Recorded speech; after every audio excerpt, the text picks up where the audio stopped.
it's all in the packet, and it's all been on Facebook at some point, so I'll just mention the different topics as one scrolls through there. We had the new teachers retreat in November. Our teacher mentor coordinator, Stacy Evans, headed that up, and that was a neat thing. It gave those teachers some opportunity to get in and see other teachers' classrooms, and just to take a pause and regroup, and very good timing for that in November. We had some Special Olympics bowling pictures in there. We had the Simpson basketball coaches visiting Mrs. Singleton's room at Emerson and talking about growth mindset with the kids. We had a nice story on the online learning program from the Independent Advocate, and continue to work with that. I mean, it definitely, it's new. It's a new program. We're still figuring some things out as we go along, but that's been exciting. We had Iowa Pride Academy leadership training for our middle schoolers. There's a group picture of the kids who participated in that. The thank you from Vintage Hills, I just happened to see that online, and they appreciated the Veterans Day cards that Lori Ingalls Wilder elementary students sent out there. So I shared that, put that in there. We had the 2020 SCIBA Honor Band, South Central Iowa Honor Band. That's coming up in January. We had 7 students selected for that. And then there was a picture too of our Indianola High School Life Skills Cafe coffee cart. That's something that they've been doing to just kind of get a taste of running a business and kind of a real world type of thing that's also service to the staff here at the high school. So that's what I had in the good news this time.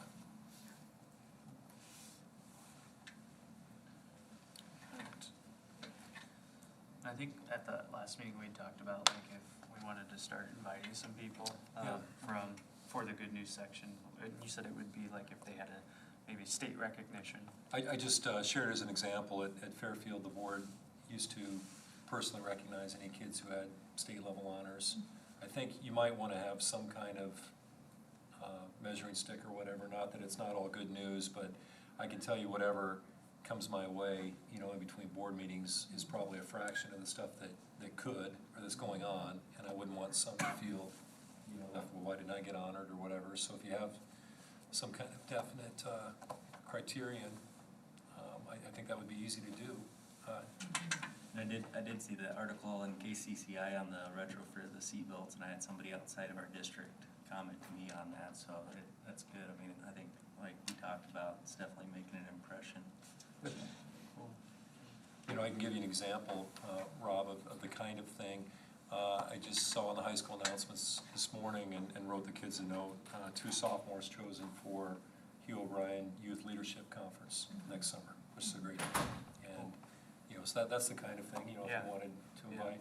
And the thing you run into, too, is these students lots of times, if they're getting different awards, they're very busy, they're very involved, they might not be able to come anyway. Sure. On a Monday night. Right. Sure. But, you know, you can. Invite them. So we can talk more about that, or if you want to give me a little bit of direction in terms of, you know, whom we might want to honor, we can sure do that. So. Do you guys like the idea of having like somebody with state recognition? Is that something? Yeah, I think it's great. Okay. Yeah. That's kind of the minimum standard. Yeah, Okay. yeah, obviously, Okay, because sounds good. otherwise we're being nitpicking all Right. the way through. Yeah, we don't Everyone, wanna do yeah. that, Okay. Yeah. Yeah, I'll make a note. And Okay. And is that something like, did you say there were certificate, or we could do a certificate? we for could, those kids? yeah, we could definitely create something. Okay. You know, previous district I was at, we just created kind of a certificate that we had the board sign. Sure. Does that Sounds good. include our staff, Sure could. Yeah. using our staff and Yeah. teachers, like the online program, recognition they've gotten and stuff like that?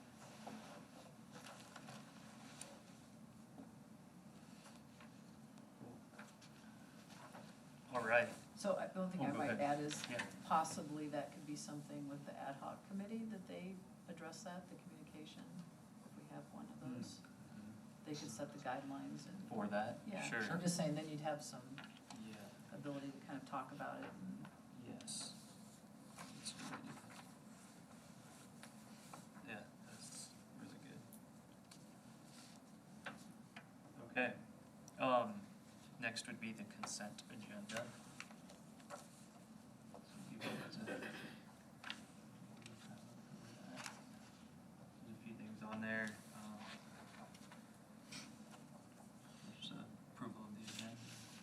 just got a question, on the, Dan Baker adding as a regular bus driver, is that just because of increased needs? It doesn't look like it's replacing a current position.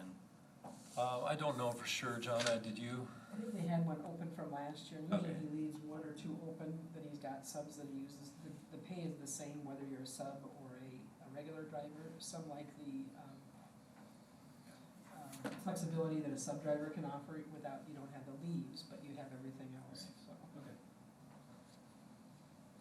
I guess I just had a question, does it seem like hiring's going well? Seems like it. Very much. Okay. We had 2 days of interviews on Thursday and Friday, hired a number of very solid elementary teachers. A lot of work on the part of the elementary principals, Okay. but good outcome. Are they right out of college or are they experienced? Mix, we hired a number, we hired, I think, 3 or 4 that were right out of college, a couple that had experience. Yeah, and if you do want to look at that, the second column where it says position assignment, that has their hiring step. So if you see a 1 BA, that would be a first year BA teacher, 4 BA, fourth year, 2 BA, second, and so on. Oh. So that's what that stands for, that's our hiring step.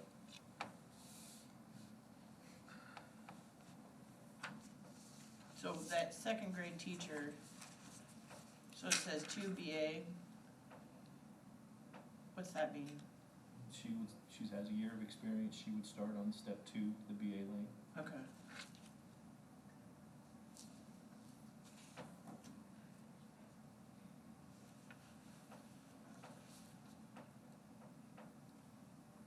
So I move approval of the consent agenda.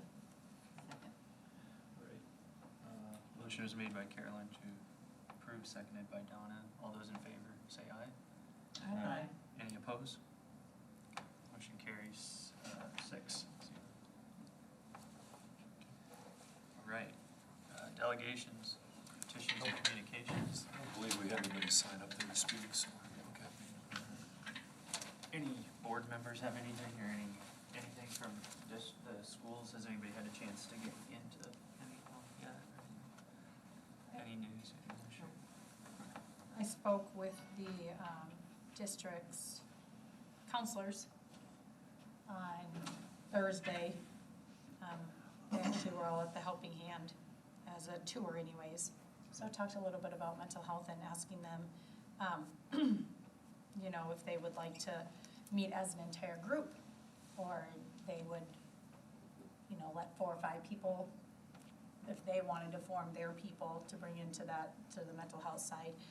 And the first step will be is, they thought that it would be appropriate to use one of their afternoons for professional learning or whatever, to have a meeting about what they see is working, what they see is not working, solutions. So I just asked them to start thinking in the route of what are some positives that are going on right now, what are some weaknesses, opportunities, threats, stuff like that. So we'll schedule that meeting when they get back to me with the next time it fits in their professional development. And you had emailed me about taking some of the middle school, you're taking the 8th grade. Oh, yeah. And I have set up some times with 6th grade teachers. Yeah. And then, did you know you have Irving? Or no, wait, Wilder? Who'd she have? Yeah, I think she's missing the conversation. It's our communications. Oh, that's right, you left. committee. Oh, After you had left the other oh, I was gonna We say, talked about nobody, that. I was saying, oh. Yeah, I think she's. I can't remember what school. She is, And I didn't capture that in the minutes, I mentioned I have it the at home, but I overall, so I don't know. was running. I don't with hear it. well, but I thought, boy, I really I'll missed out. send, No, yeah, I I think- have it. Did we write it down? yeah, Yeah, we have pictures of it on. Okay. Don, I think you're, I can pull it's it hard, up here. we're all gonna do the communications. I have Don, I have the sheet that Art gave us, and I wrote your name on what it was. Okay, well, I had to just drop somebody daycare email me kids and let off me at know what it the is. coaches, so. That's fine, whatever. I know we were discussing Irving and Wilder because you were always at Irving, so I can't remember Yeah, which. cause I think Ken took Wilder. and Yeah, I think Ken took Wilder. No, I don't think Ken wanted Lauren Wilder because his wife Oh, retired. that's- Oh, that's, he recently. wanted Irving, I so think maybe. he had Irving and you're Wilder. I think if you're remember Wilder. right. But we So we tried to split up the buildings for all of us to just visit. And what did we give for a time frame for ourselves? Did we? You wanted to have some done by January, right? You wanted- or I by- I was at all of them last week, but, yeah, okay. You were on the roll early. And yours need to be done by Friday. So I we're, don't have time this week. the next item on there that you guys are, you're kind of, we're segueing starting into to anyway is your transition, your ad yeah. hoc committees. I did put minutes from your work session in the consent agenda, so they're there. And my memory in those minutes was that Sue and Carolyn were interested in the wellness aspect of things. Ben is gonna work with me and others on safety.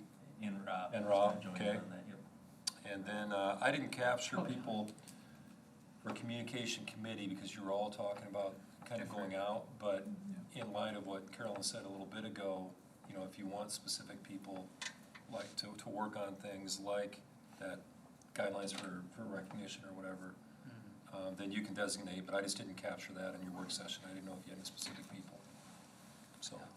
Well, at one point, we kind of had two committees, and then maybe if we wanted to split it into three, I don't Right, know. right. I don't know yeah. that we ever got there specifically.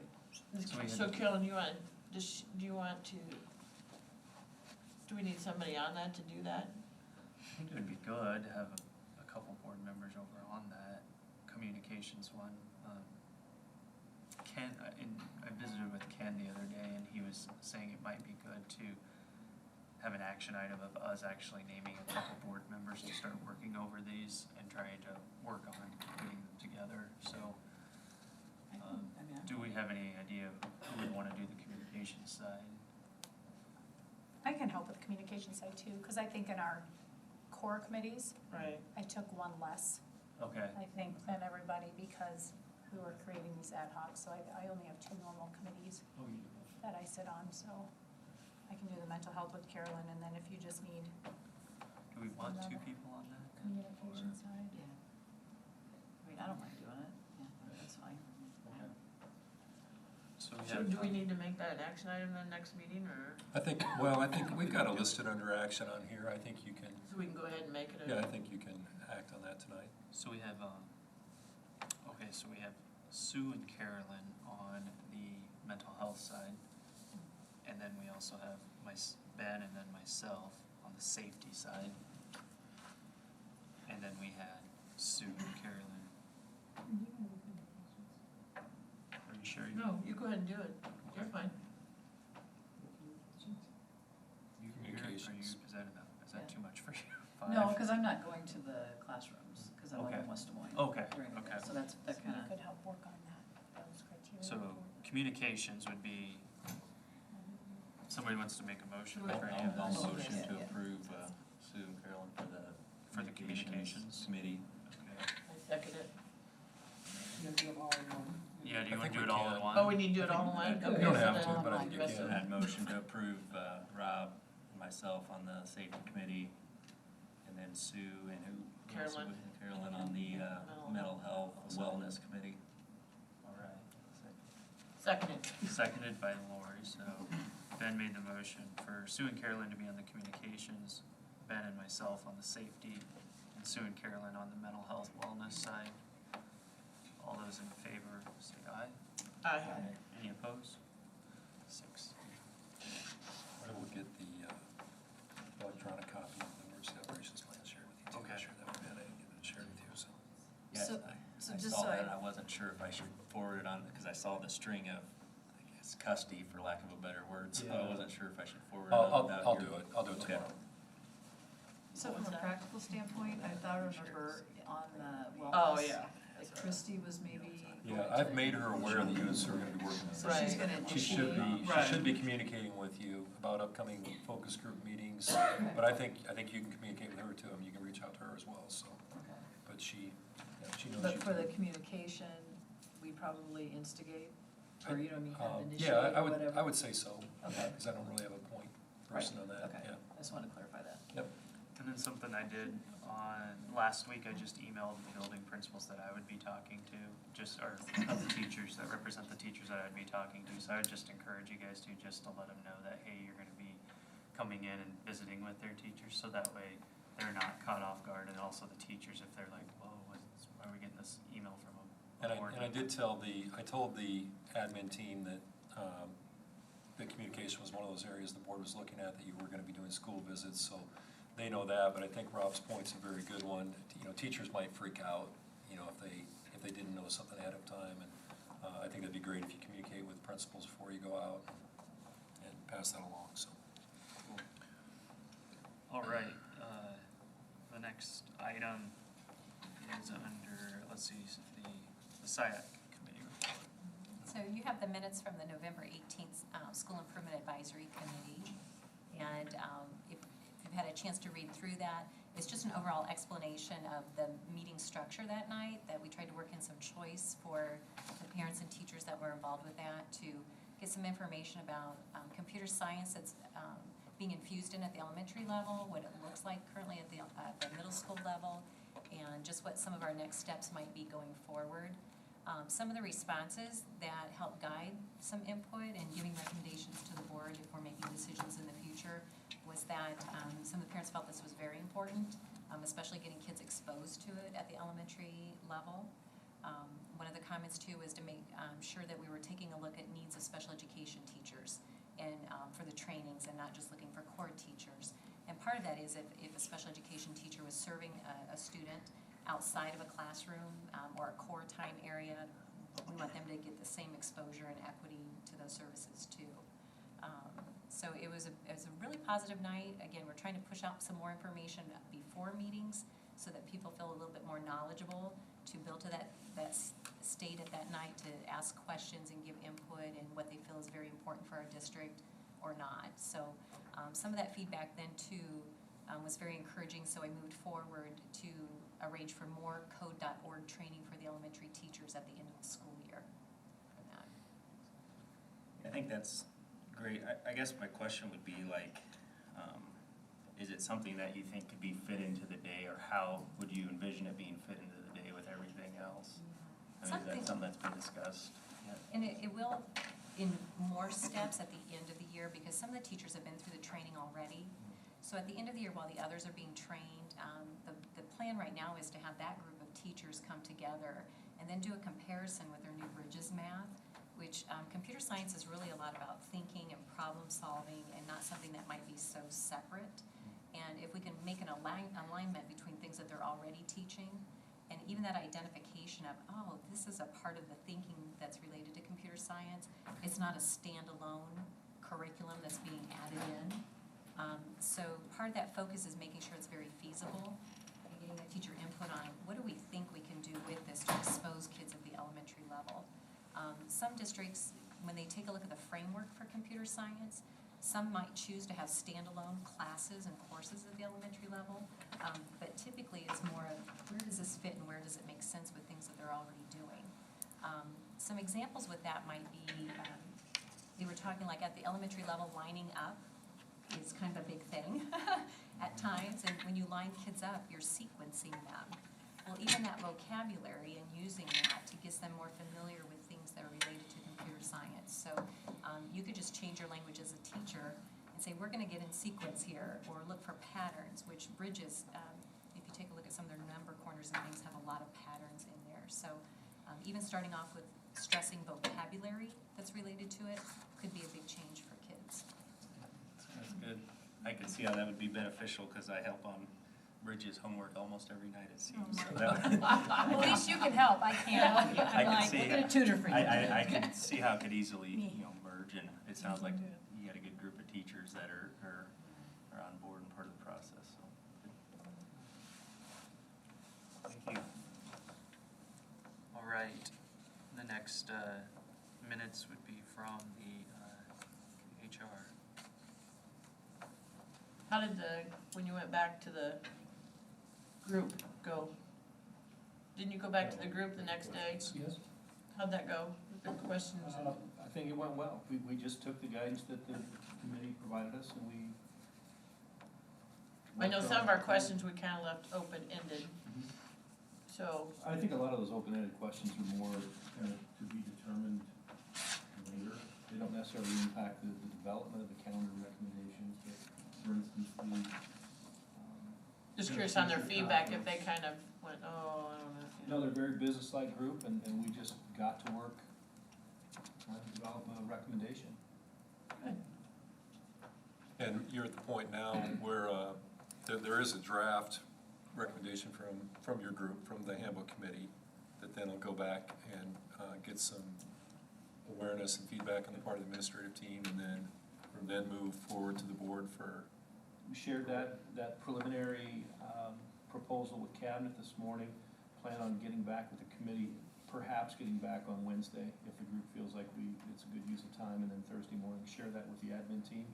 And then our hope would be coming back in January, we would have a traditional calendar recommendation for the board. Good.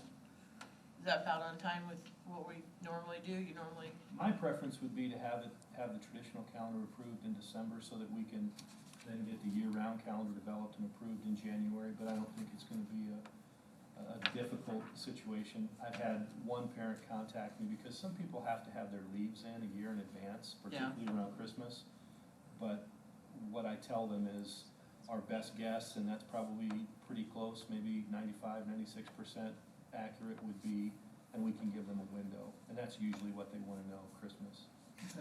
You could conceivably have traditional calendar January 13th, year-round January 27th. I mean, you could still get them both done in January probably. We'll start, if we operate on the assumption that what our year-round calendar is fairly tight, then we can start developing a year-round calendar, a preliminary calendar based upon that traditional calendar. we could get them both in January, you hope? I think we have traditionally, we've traditionally had approval of the traditional calendar first, so depending upon what the board decides, if the board says, no, this isn't gonna work, we're gonna have to go back to the drawing board. But if the board is accepting of that which we put before it, I don't think we wouldn't necessarily have to struggle getting the year-round calendar done in January. Okay, thank you. Those items that Lori was referencing for the rest of the board, that's on page 2 of the HR report. Oh, sorry. No, it's okay. It was just some questions that they had given us, if any of you guys wanna look them over, that were in the HR committee. I was just wondering, Ron, you had sent all of us, I believe, those notes for the special education. Just the 2-page that Ken asked me to send. Okay.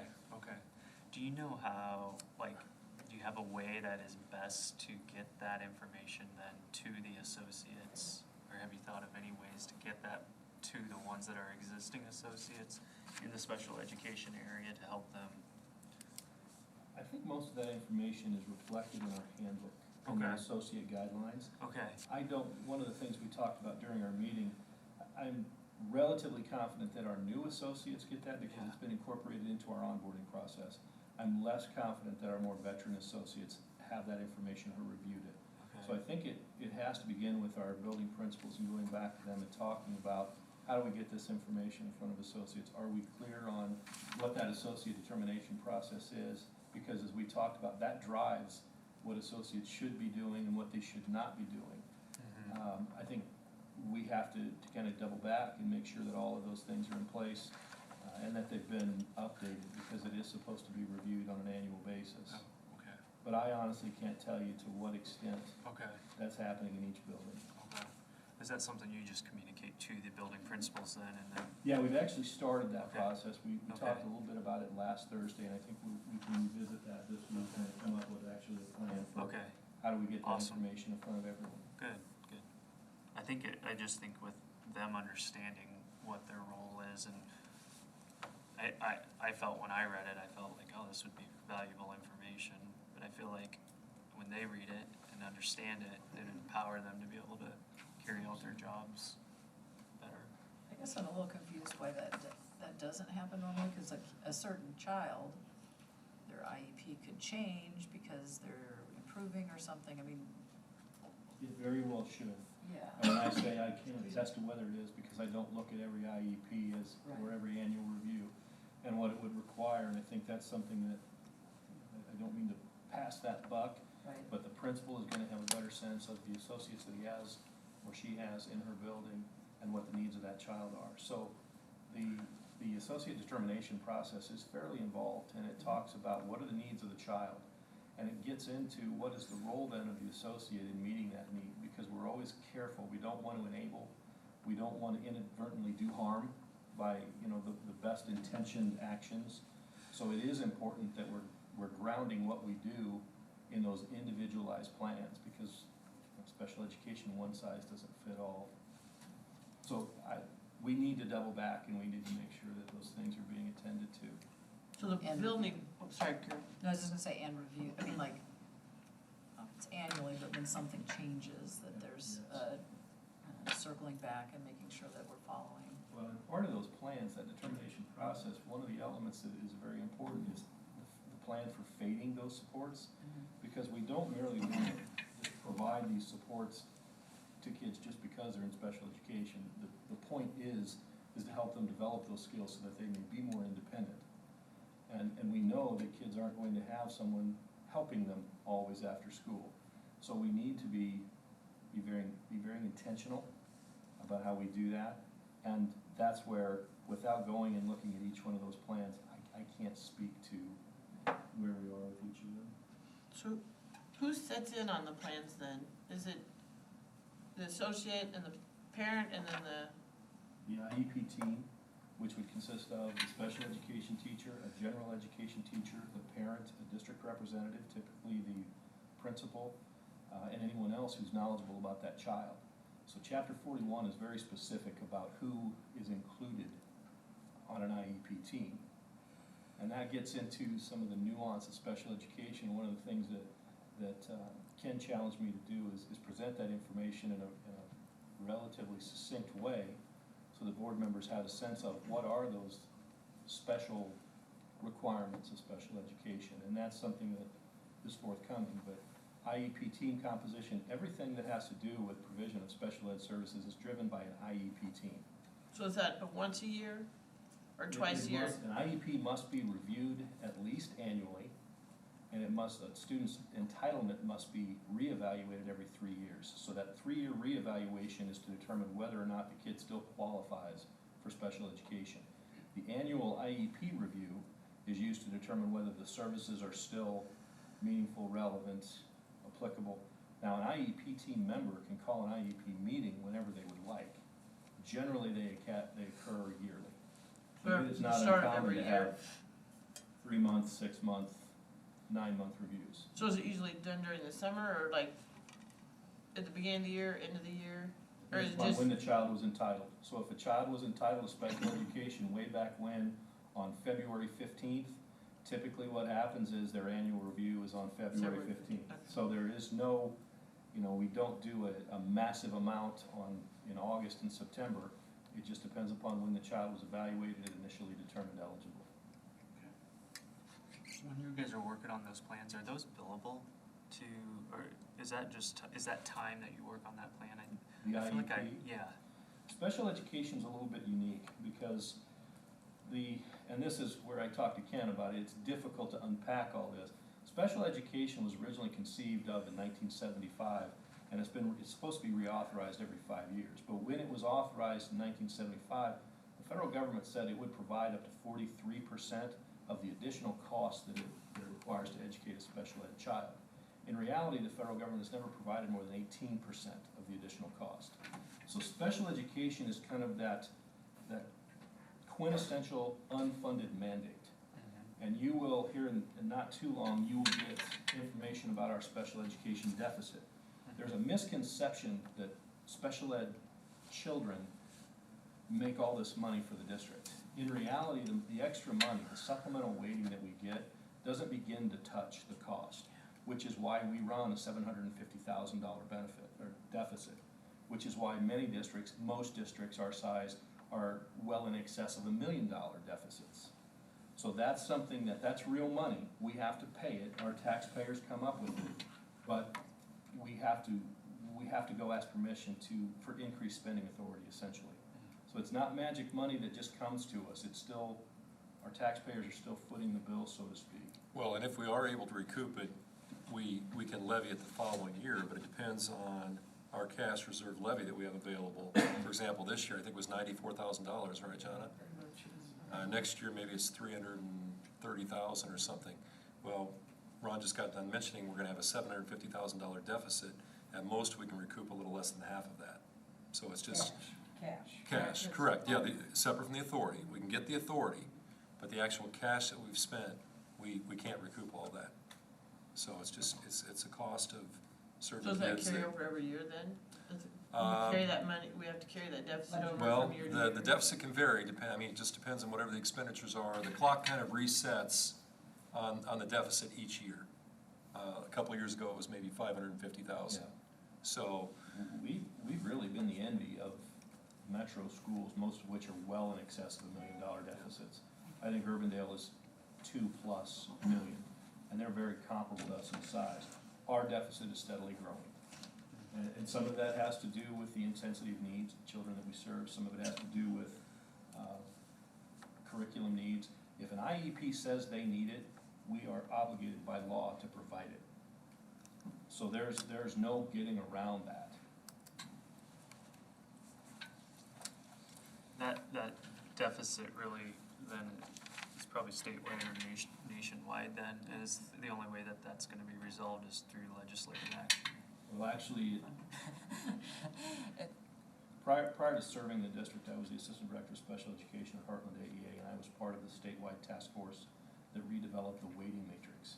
There is a matrix that the AEAs use to determine the level of need and what additional weighted funds are provided. And there are kind of qualifiers that they have to meet. So there is a person that's hired to just simply weight IEPs. And then depending upon that weighting, that determines how much additional money that we get. So from year to year, that weighting can fluctuate somewhat depending upon what the IEP says. If it's not in the IEP, it doesn't get weighted. So the SBRC, which is the body that we go seeking additional spending authority, they basically mandated that we tighten up as a state, we tighten up our weighting practices. And that was just done 10 years ago. So there's really no legislative action to take because it's governed, special education is a federal mandate. So it kind of is what it is and has been for. Although I don't think give us 50 more years. money. The federal government's just never funded it fully, ever. Right. I think, and I don't want to Yeah. cut off discussion, but I really think it is a great area for the board to continue to learn about. I'm excited about Ron trying to, condense it down to key special ed ideas. I know special education, that was the #1 surprise for me when I became an administrator, when I became a principal. I had no idea how big a part of my job that would be. And it is, it's pretty complicated, there's a lot to it. So I think it'd be great, we can talk about what meeting or how, but it'd be great to start trickling some information out to you all on that. And the one thing I would just add, doing my historian role here, quite a few years ago probably now, there was a point where people came in and audited or we got reweighted quite a bit. So if you look at historical, there looks like there's a big jump, but it's just the fact that for some reason we were able to have a higher weighting than someone coming in thought we should, and they corrected it. So if you look at the history, there is kind of a hiccup, not the right direction, but that's just someone coming in and reviewing and. A year or two before I came here, which would be about 10 years ago, the federal government audited the state of Iowa. And what came of that was basically a threat that you will spend your money appropriately or we will take it away. So there was a quick tightening among many districts because the feds determined that we were spending special education funds inappropriately, which is why we're very vigilant about saying we can't do this or we must do this, just because we don't want to get in that situation. All right, thank you. We'll move on to the technology committee report. So I'll jump in. There's quite a few subjects listed. At a really high level, they've been replacing Chromebooks. That's done now. They did a good job and it was hectic. Kind of a bad thing that we had poor devices, but they stepped up and replaced them. As we were saying, that we are now streaming. And then the flat panel update, I don't know if we've ordered them. We haven't, there's just a couple little things of tightening up before placing Getting that to the order. point of ordering it, and that will be a big We're really project. close. Yeah, that'll be exciting when it happens. That'll be per classroom.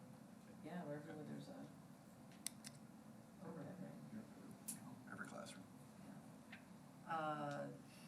Have you heard anything from blocking? Because we kind of had that thing where we decided to block.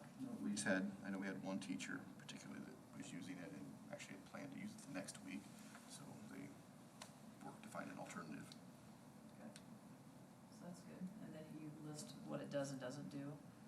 And then this is kind of touched several different ways, but we discussed the Chromebooks for associates, and there's more detail listed there that was in an email also, so.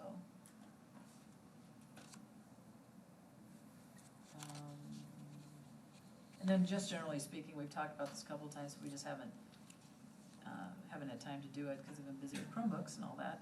But we just said it might be nice for the board to see an overview of what the structure is and how that compares to other districts.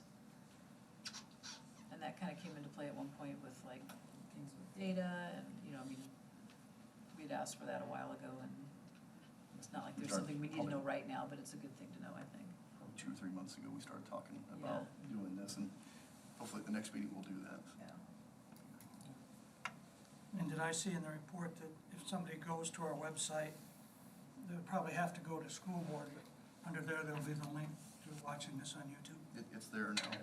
It's There, can we get it towards the top too, on the front page for one? I checked it out today, Ken, it's pretty easy to find. I think it's actually like one of the first things that pops up when you click on the school board link. Oh, I mean, the other page, that's fine, good. It's right there.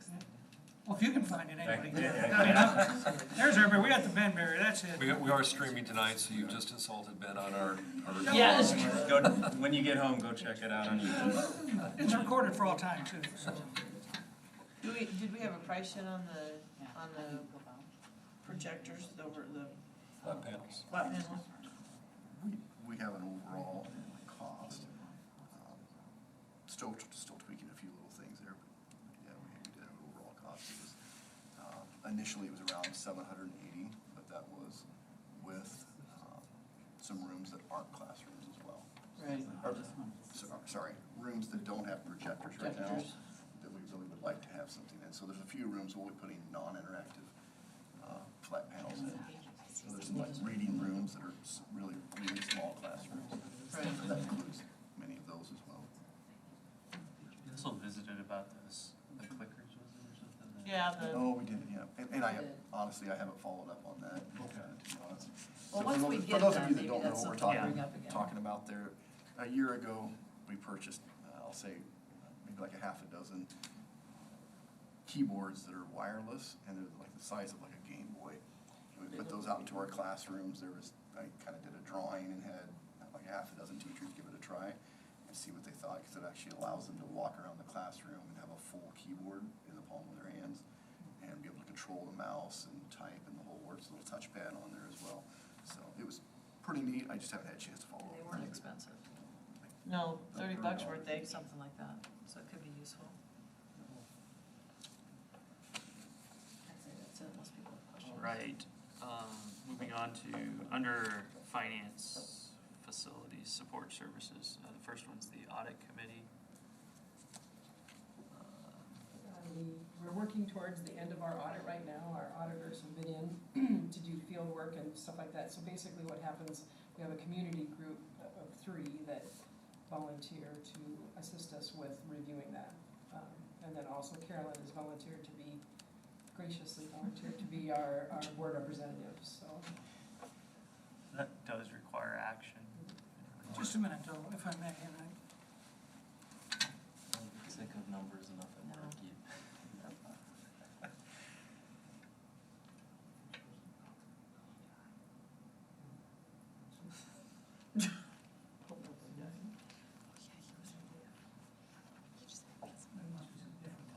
Oh, no, I know what you're thinking, no. Okay. No, that's okay. not, that's not the same one. Yeah. See why I didn't want to ask it out loud. Yeah, We're good. okay. So I got- Yeah. I can explain to you later what it is, okay? I'll move then to approve Tim Gogger, Grant Johnson, and Jane Whalen to the audit committee. Oh, and Carolyn as the board representative. Second. Okay, Ben made the motion, seconded by Lori. All those in favor, say aye. Aye. Motion approved 7-0. Next is the modified supplemental amount amendment. This is, if you recall, we talked about this, there might be a change within where the state is, in our certified enrollment, we had a change in that, which is good. It's like a student amount, $6,736. It's not a lot, but every dollar helps. So if we could approve that, then I will identify the 160,000 under that line item for the state, so they can give us that approval if you so choose. I move approval. I'll second. Ken moved to approve, seconded by Carolyn. All those in favor say aye. Aye. Any opposed? Okay, motion 7-0. Next is the monthly financial reports. So you'll see the balance sheet for October of 2019 and 2018 and how they're, it's interesting how close the general fund is from one year to the next. Everything kind of, we're just getting into this is the first half property tax have been received. I always like October and April. It's our cash flush month, so it's kind of where we are right now. Or anything specific there, if anybody has any questions, I'd be glad to research or answer them. If you go to the actual certified budget comparison, we are showing a little blip up. Part of that, it's in our support services, which is our, can be like our counselors, our special ed, our, anything with that's not directly instruction, so the assistance to the instruction. So we are seeing a little bump up there, and I'm kind of watching that to make sure that as we watch through this year to see where that goes, so. And then if you go to the graph, we are within, like I said, with $12,000 or something different. It's right at the same amount that we were last year, so. What would cause the support services to? A lot of associates, we have a big increase. We had 100 associates last year, we have 124 this year. That's my biggest piece right now, and digging in, I haven't dug in deeper than that because that seemed to be one of the pieces that I think of the puzzle that.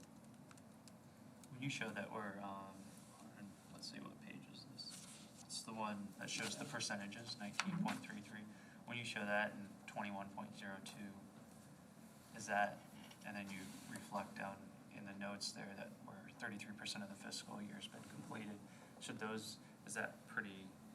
This equal? is similar, because we have a July and August that we are still running out our payrolls. Right. You're always never gonna be at that 33%. Okay. You're always gonna be less. Okay. And then we hit that June gets to the 100, right? You're almost to that full 100. Okay. So if you look at last year's 18, 19 was 19, so that seems to be tracking right about 20% when we're really at 33% of the year. Okay. So. And you never really, we try to budget realistically, but you never want to spend 100% of your certified budget. And the other piece to this is, and this is just kind of for you, put this in the back of your head, because we did refund 2 sets of bonds this calendar year. We're looking at doing another bond that we have one left that I think that we can save on in 2020, and we'll look at that in January. So once we have those numbers, we kind of try to wait towards the end of the year to make sure nothing else blips up for us, but then we will need to amend our budget to show that the certified budget is going to be, that bottom line, the other, is where those bond numbers are. So that is gonna look really out of whack, but we won't modify it, because typically we do this in the spring, but we did 2 right away in the fall. So it's gonna look kind of funny, just warning you. But we have the ability to amend our budget. And amending the budget just allows for expenses to increase, there's no tax increase or no tax change, so. One thing I might add is, I know I probably every other year ask for this, but like, I usually think of how, if you know there's seasonality to your expenses and your incoming money, is there a way to incorporate that so you aren't just looking at last year, but you're not just taking number of months divided by 12? You kind of know like, oh, this is a big influx or this is a big outflow, and that's hard. It's harder to do, and I still keep that in I've the back asked of my mind, because she does ask that, and I was gonna say that, Carolyn does ask this question.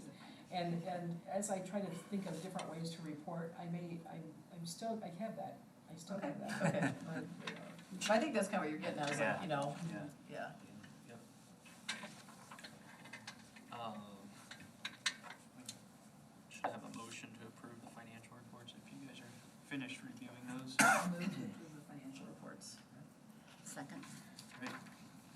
Motion made by Carolyn, seconded by Donna. All those in favor say aye. Aye. Oppose? One other thing I just want to mention on finance, I noticed in the paper, the Revenue Forecasting Council for the state met again, and this is the one I think the legislature will be working when they develop the budget for the following year. And they projected that Iowa's tax increase to be spent will increase 2.9%. So although we're on the budget guarantee and not as affected much this year, it'll be interesting as we watch along to see what they're going to allocate for education. But the overall was 2.9%. Thanks, Ken. All right. The next is the Board Facilities Committee meeting report. And, okay, I can talk a little bit about that. So we talked about the, putting the public education recreational levy, otherwise known as the Payroll, on, to vote on March 3rd, 2020. Essentially, very few districts utilize this. And the main things that can be purchased out of this would be playgrounds that could be spent for community ed. So I know this is of particular interest to our district because we've replaced 4 playgrounds in the last 5 years and they cost upwards of $400,000.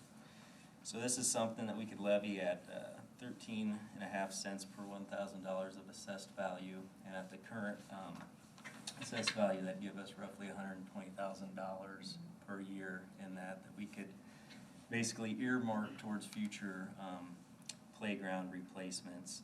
It can also be used for community ed. West Des Moines is an example of a school district that's used the community ed component of it for a long time. One example we discussed in the meeting was exploring like a part-time position that might connect families and parents of prospective kindergarten students with our district and get them ready into the district. That was just one idea that was discussed. There's really, the selling points I think to the community would be this is something that goes directly towards kids, not just kids in our school, but kids in the community in general. I know when before my kids were ever in school, we utilized the school playgrounds all the time. And also there would be no tax increase because levies from other categories would be adjusted down to make up for the proposed levy in this category. So there'd be no tax increase to the citizens. And John said we're in, as far as the other categories go, we're in good shape, so the adjustment wouldn't affect much. So, and we also talked about putting to vote on the same day, March 3rd, 2020, talking about the revenue purpose statement, which is essentially how we say we're going to spend our revenue tax dollars or the penny tax. And essentially under since we adopted it in 2008, I think it sunsets in 2031, some things have changed have been amended with the tax, sales tax uses. Some of those have been security infrastructure, technology, and infrastructure on joint programs through community colleges. So essentially by putting this on the ballot, we would broaden what we'd be able to do with that funding. If we did nothing with it, we'd be constricted to what we passed it under in 2008, what we can spend it on, and it would sunset in 2031. If we pass it and put it on the ballot on the same date, it would go through 2051, and it would broaden what we're able to use the money in. What gets added? It wasn't from what we do now? Specifically, security infrastructure, technology infrastructure, and joint infrastructure programs with the community college. So if DMAC wanted to build a life or work skills building on our campus, we could use that funding to help with that. So, And just to add on to that, thank you, Ben, is as I look at Carolyn going, we're doing some of the technology stuff. This So it's specifically infrastructure. identifies it, where before it didn't specifically identify it, and they just said it just adds a more clarity to it Okay. and more clear focus to what those uses are. We did use that for computers, yeah. And it's a legitimate for that, but it really spells it out if we. I just didn't know if infrastructure was different than hardware, yeah, okay. We heard if the city or the county is gonna be doing anything in March. In March, I have not heard that. Typically, this is just a school board election. And typically, a school board election, just a school board election is maybe $3,000 to $4,000. It gives a year. You know, cost, Go down depending one on, page. depending on Keep what they'll do is Make it they'll go down probably just have one site at the admin building. Okay. So you'd only pay for workers at one site, so. Oh, no, it must be everybody. But I just kind of need a pulse of the board so that we can, if it's okay, I mean, it's not a vote really, we'll vote on it next time because I'll have to bring the legal documents to us, It to the goes to, board, instead of 31, it goes to 41. if you're okay with that. This also includes an expanded date, doesn't it? Yes. Yes. Past 41, so The it's like 20 for bond issues. Yeah, the Okay, save extension, yep. yeah, okay. It's a great idea. Sounds great. So wait, so you have to come back to us with an action? We'll bring the actual legal language for your approval, but we didn't want to spring it on you. We want everybody to hear it and get a general sense of, the facilities committee was very open to it, but we want to get a general sense of the whole board before we brought it as an action item. Yeah, I mean, we, as a facilities committee, we thought there was definitely advantages, obviously. I mean, it's not gonna increase tax dollars at all. It gives us a new funding stream to pay for those things out of. I would have to check and see if I could Exploring the community, and then as far as the other aspect of it, the revenue purpose statement, really just, it doesn't change much other than broadening what we can spend the money on and expanding, the sunset date. I would say if we decide that we're doing it, that we should have some conversation about educating the public, whether it's through Yeah. our websites or something, so it doesn't look like we're trying to be sneaky, but, you know, because it's not something people are gonna be really aware of, yeah, but I would like to, you know. I would have the knowledge. I mean, if Yeah. I was out voting, if I didn't know about it. Explain what it is, what it does, let people make their own judgment, but just put some things out there so that. Because as it's structured, Education.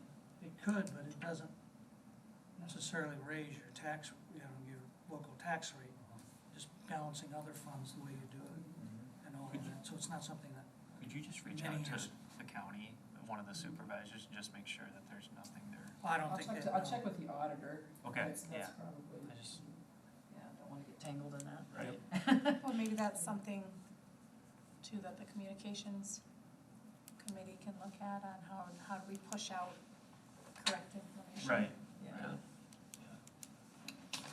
yeah, Hey, otherwise I sounds think good. we should, move forward.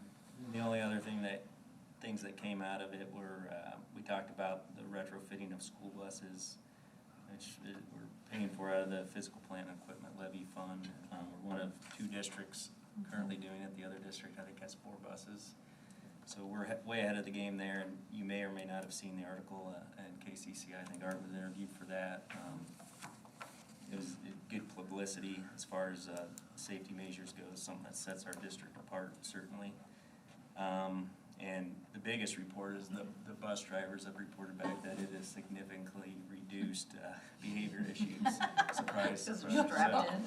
Strapped in. So that's definitely been a really good thing. Overall, the bus fleet's in really good shape. The other thing that we touched on briefly was exploring security cameras at the high school, expanding them all throughout the high school, and then down the road looking at expanding that into the middle school and elementaries. Did you guys talk about like a date to have that try to be accomplished by The the high school, I think Is it completed? I don't, This year. This no, year, yeah. They've got bids waiting for a second quote. Estimate for the whole high school is about $80,000. so is that something we wouldn't do until like the fall or do it this summer when they're Probably kids are? this summer is what we're thinking, right? They may be able to do it over spring break too. I haven't, Oh, they can do it that fast? possibly, I haven't had a chance to, How many nail it cameras down is yet it? until we get our second quote. I don't know the exact number of cameras, but it's going to basically touch on every hallway and angle in the school. Obviously, the high school is a little more difficult because Interior. how it's been constructed. At the middle school, which is a more modern building, obviously a more clean line of sight, so it's gonna require less cameras. Do we have a number for the high, or the middle school then? We're meeting with them. Get a budget. Does something like that, who's in charge of videos? Is that something that's, That's my department. it's your department, okay, as far as keeping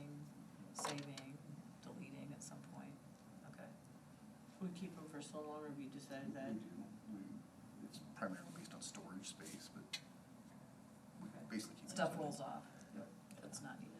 If there's an incident, then we usually tag that and keep it longer. And that's something we talked about too. Obviously, if you increase your storage space, you're talking about additional costs. So, I mean, I think it's pretty standard that most things are on for about 30 days. That's usually pretty average, and I can't imagine any scenarios where you need to go back for. Unless something would happen, an incident would happen, then you'd have to keep it longer. Yeah, I mean, you could pull, But you if can- you are aware of an incident, you can pull it off. You pull that one out. We can actually, we can tag it as well and say not to have it removed. But if there's just, you know, run-of-the-mill day, you know, and 30 days have passed, I mean, without a, if you don't flag it off. I did have one question, this, cause I ran into Eve, and I don't know if you guys even touched on this, John, but, said that our washer and dryer at the middle school is, and then I ran into Bernie on Sunday when I was in doing some stuff in the concession stand, and he said that you guys were doing some research on maybe going to each school and putting one in, and That's, that he's checking into that.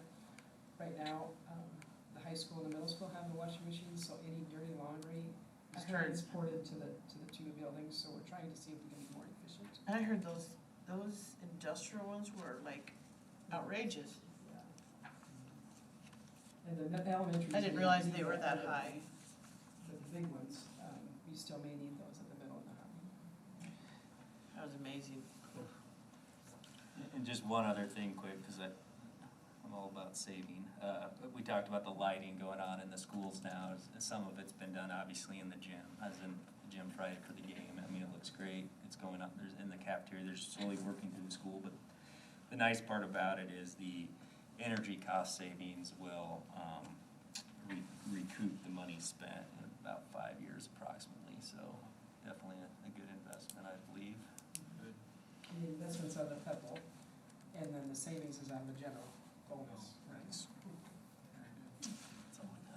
Turf is up this year. Yeah, the turf, they're looking at, the turf that's coming up here this spring, I believe, but the track resurfacing, they've gone out and looked at a couple different, playing surfaces.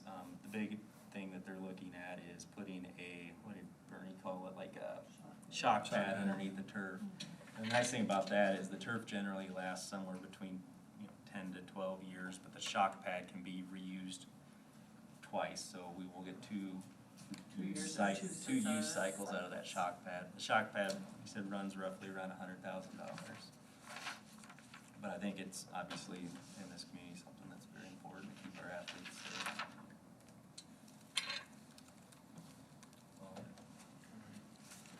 Number 5 is the facilities project, or is that under the same thing? One of those things was the turf that we just talked about. Okay. Yeah. I think we pretty much covered most of Everything. that probably, yep. Okay, moving on, Art. Yep, I gave you a handout, just look at it at your leisure, I won't go through it now, but just a short description of kind of how I arrive at goals annually and put a draft of that in front of board members, usually in July, sometimes August, and then take feedback on goals, if I need to add or modify. And then usually sometime around mid-year, I just give a little update, here are some of the actions I'm doing in the service of those goals, so that's what you have there. And I can talk about any of it, but I thought I'd give it to you, give you a chance to look it over and read it. So.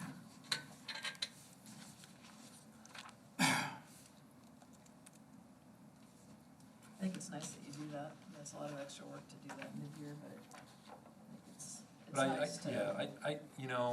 we don't want evaluation to be just like a one-time big event, we want it to be an ongoing awareness thing, and that's, And if there's for some reason a miscommunication or misunderstanding of what we're expecting for a certain goal, or, you know what I mean? It's a good checkpoint, so I'm just telling people, I think it's good to really read through that and see if that lines up. yeah, and I'm always happy to take feedback, so if you're seeing like a glaring omission, something I should be doing in the service of a goal I'm not, or something you have a question about or whatever, please reach out.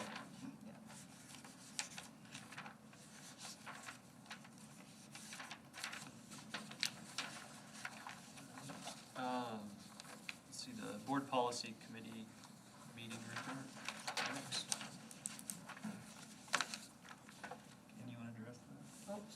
start with 213, public participation in board meetings. We've always had a policy.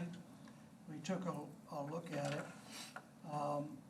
There was one suggested addition, and it actually came from me, and because I've seen this work well in other situations, because this is a time to take public comment, not people presenting master's dissertations or anything like that.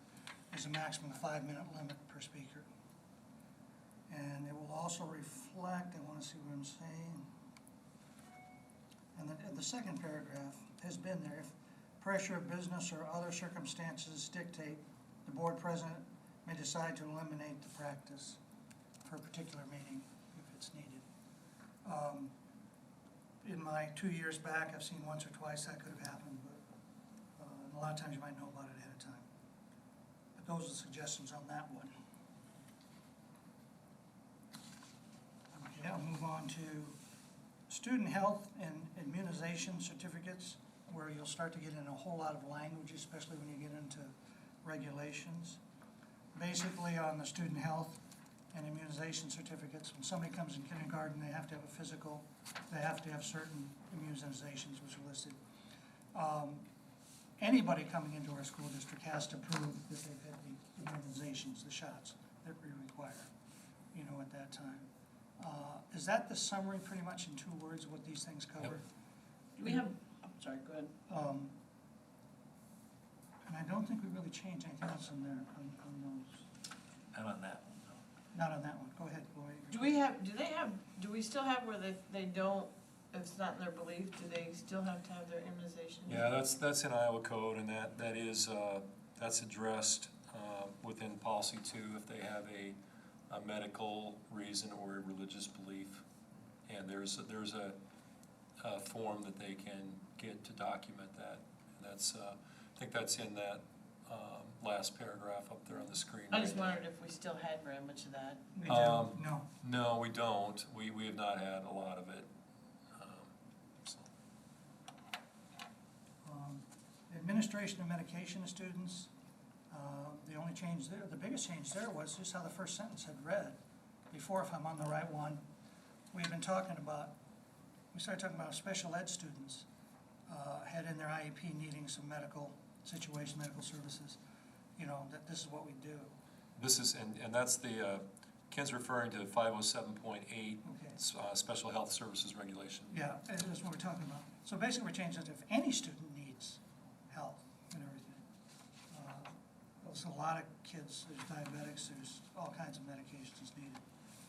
So that's, you might say anything else, but that's We just the added, essence. we just added to the end of that, the 504 plan or health plan, just to kind of encompass all the different areas that might.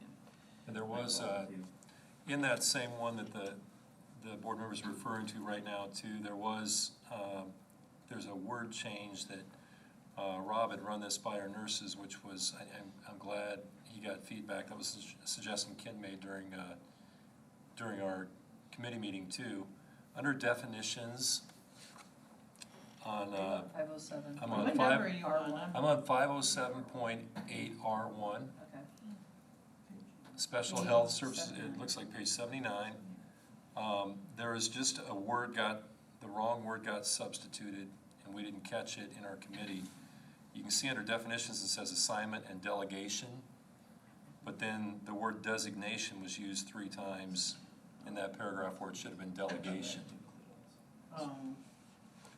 So again, under definitions, on page 79, the first paragraph, where it says designation, each designation considers the rationale for the designation. If the designation decision, that should read delegation, not designation. And I'll get that edit made, and I'll have that correct for second reading too. I have a question back on it'd be 507.2E1. Yep. Authorization for asthma or airway constricting disease medication or epinephrine. Do they sign the same one if they're a type 1 and can give themselves their own insulin?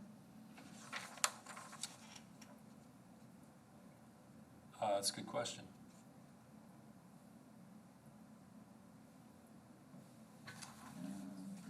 Well, it says, I request that they can self-administer. isn't But it? that's asthma.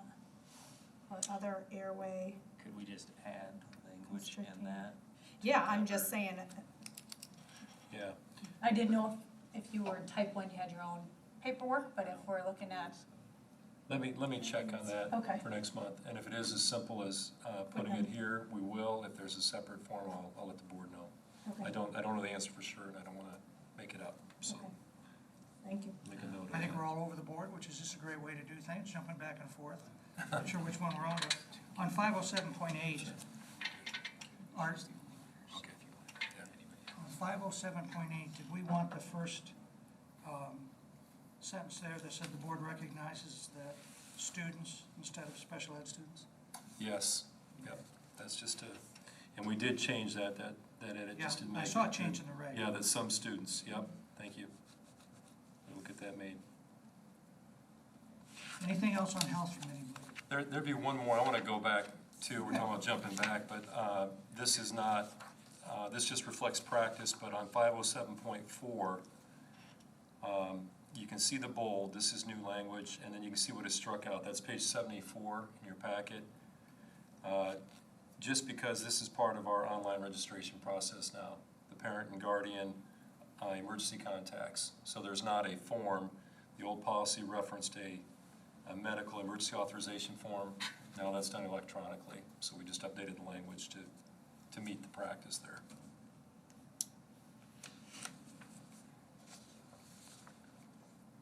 Since we've now got all our kids healthy, we can keep them from accidents with seatbelts, which I'm on 711.10.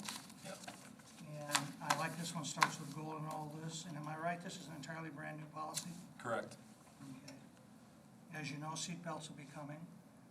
I thought it was well worded for a first policy. This is a brand-new thing for us and for the state of Iowa. I would expect to see changes as time goes on. But I think it covers things well. I have a question on that seatbelt thing. I know you said in the interview, there's 9 that will not be. So we buy 2 or 3 buses every year, right? Yeah. For this year. This year we're buying, well, we bought 3.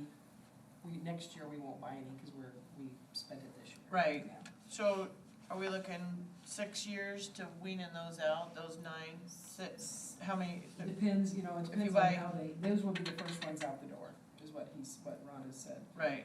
But it depends on, from year to year, he looks at what the needs are. The goal is that those buses won't leave town or will be very close to town. Because we can't retrofit Correct. them. Yeah. But we can, Yeah. we'll buy new ones and those are the ones we'll replace, correct? Yep. So then, Yeah, we will cycle those out of the fleet as soon as possible, and as John was just alluding, Ron is gonna make sure that those buses are in town or on the shortest trips possible. The seat belts really come into play. They'll be on all the time, but their biggest benefit is when you're out there highway speeds, if you would have an accident. so I do have a question. Bernie and I had a long discussion on Sunday. So, for example, I just know wrestlers. I mean, I don't know basketball, but, wrestlers get up at 4 o'clock in the morning, get on a bus, If they're not in the seatbelt and there is an accident, how does our insurance play into that?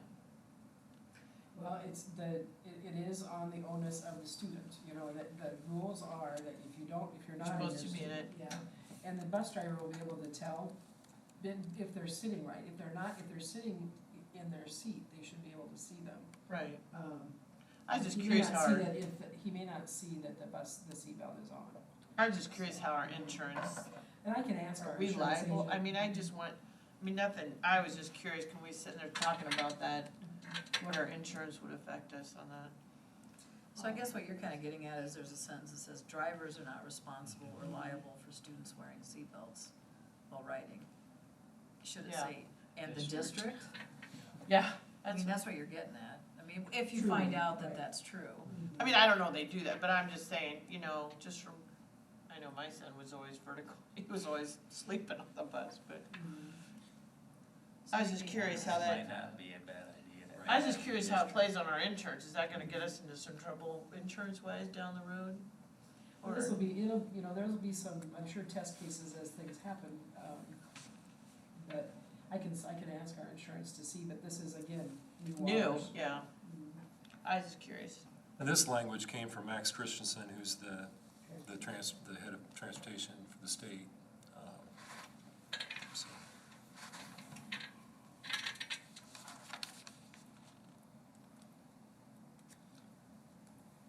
And that takes us to the end. You did a fine job, didn't we, Ben? I thought so. Take action. First reading, we're gonna have have to take a motion for a first reading tonight, and we're bringing it back next meeting. Okay. Anyone want to make a motion? I make a motion to approve the first readings with the few word changes Art needs to do yet. I'll second that. Motion made by Lori, seconded by Carolyn. All those in favor say aye. Aye. Motion carries 6-0. Next board agenda. We roll these over year to year, so there are changes. For example, we very likely will have a traditional calendar on here that you don't see on here under district.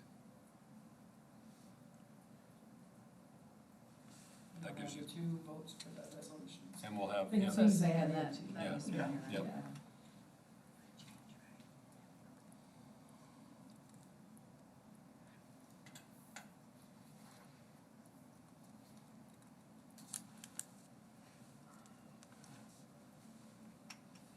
All right.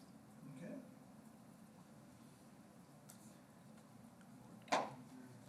Let's do finance tomorrow. finance committee tomorrow morning, yep.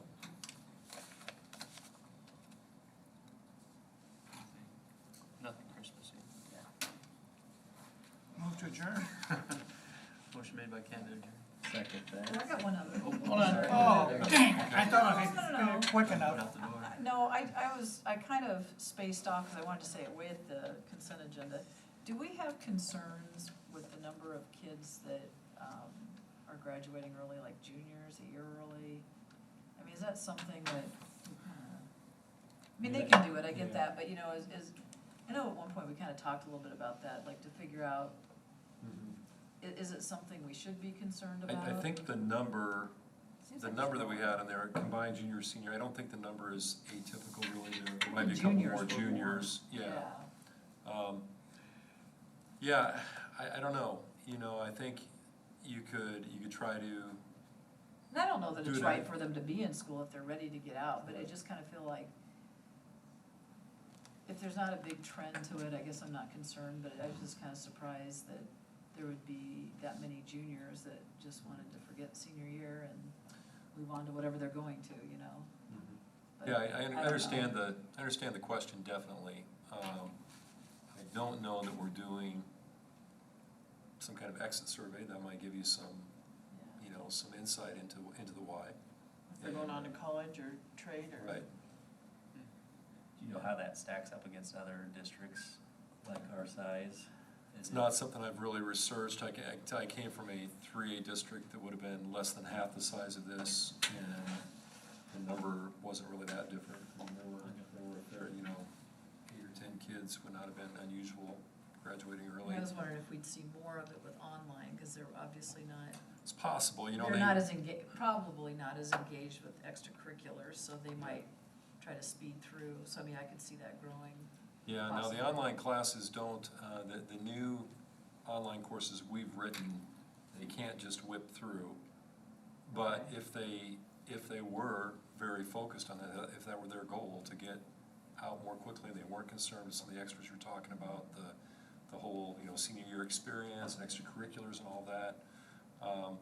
Kids who are focused on just getting done as soon as they could, I could see that Yeah. lending itself to I just that. think it's something to watch, I don't know Yeah. if there's a concern, but. And like you said at the top, I mean, there's nothing really we can do in terms of, if they meet the requirements, I guess you could increase graduation requirements, if you wanted to try to make it take longer. But I think your approach is the right one, or the one I would want, is try to understand it, try to watch it, see if there's a trend.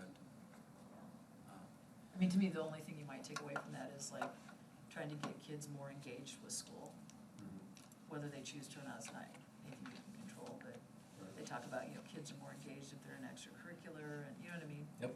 Just if that's a byproduct of not being engaged, or if it's other things. We really haven't seen decline in numbers and participation, Yeah, in our programs and clubs, which you might expect to see if you had a big trend going that way, but. I'm not too concerned, I just thought that was worth talking No, about. I think it's worth looking at year to year. Yeah. I'll re-mention my motion. I'll second it. I'll share. All right. Motion by Ken, seconded by Evan. I believe everyone's in favor. Aye. Aye. Excellent. So who pulls the cord for the streaming? Just remember Right, he's already pulling. That looks like quite the master control panel there. What is it?